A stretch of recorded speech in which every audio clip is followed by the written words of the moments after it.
Yes, and start.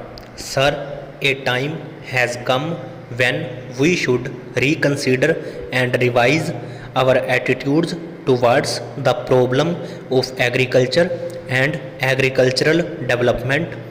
If agriculture does not develop, our country cannot make any progress, and we can neither become an agricultural power in the world nor we can become an industrial power.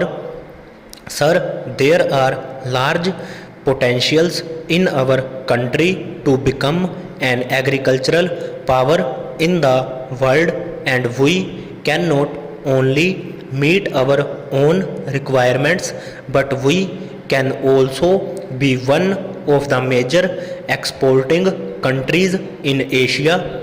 For this purpose, it is necessary for recasting the priorities and also for a proper allocation in budget. Sir, only rupees 200 crores was budgeted for rural employment. It is a very small figure and it cannot even give employment to a few thousands in the rural side. The allotment for irrigation and other purposes is also not sufficient.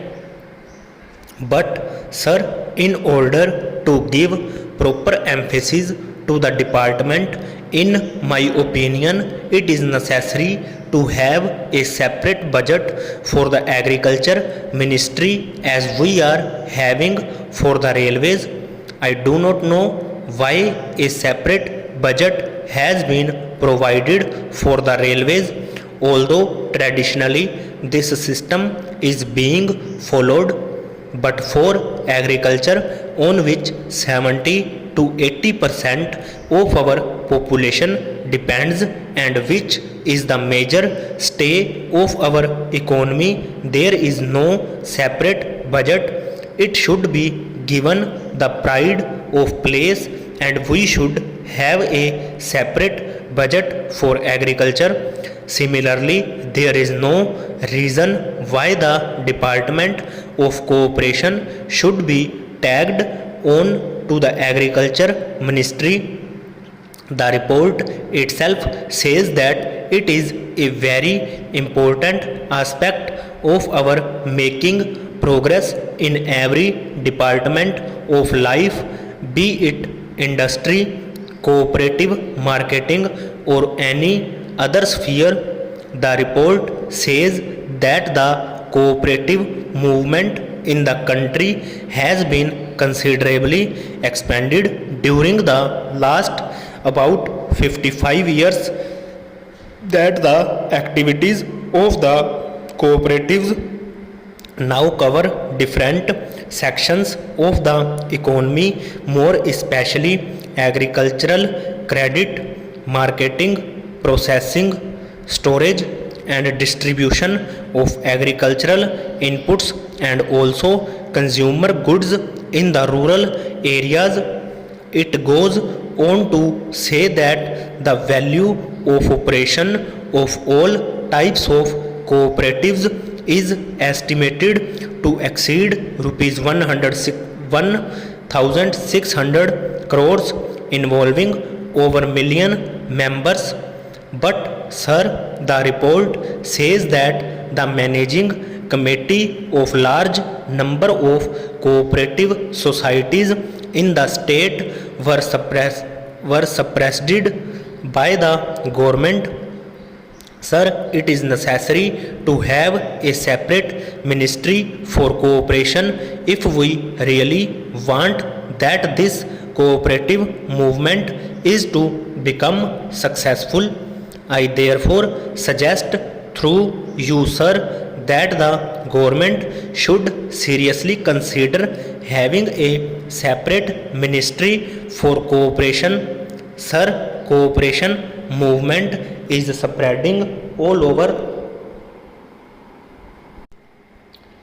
Incidentally, I would like to say that even the workers' cooperatives in the newspaper industry are given a raw deal In my place, there is a workers' cooperative running a newspaper, but even they are not getting all the facilities. Therefore, if we really want to reach the commanding heights of production, which is our objective, it is necessary that the workers' cooperatives are promoted, and for that purpose, my suggestion is that there should be a separate Ministry of Cooperation. Then, sir, this report contains a catalogue of events. The report says that in 1995, the major cause of severe setback to agricultural production was unprecedented drought in 1995-96, and when it comes to how we have made progress in 1996-97, it says because the weather was comparatively fair and there was no drought to that extent. What is the achievement we have made? Therefore, the whole report is very disappointing. It does not disclose what all the radical changes have taken place or what steps have been taken to improve agriculture with expedition. And from point of view, if you really examine this report, you will find that the government has not taken major steps about land reforms, about rural employment, or the integrated rural development program.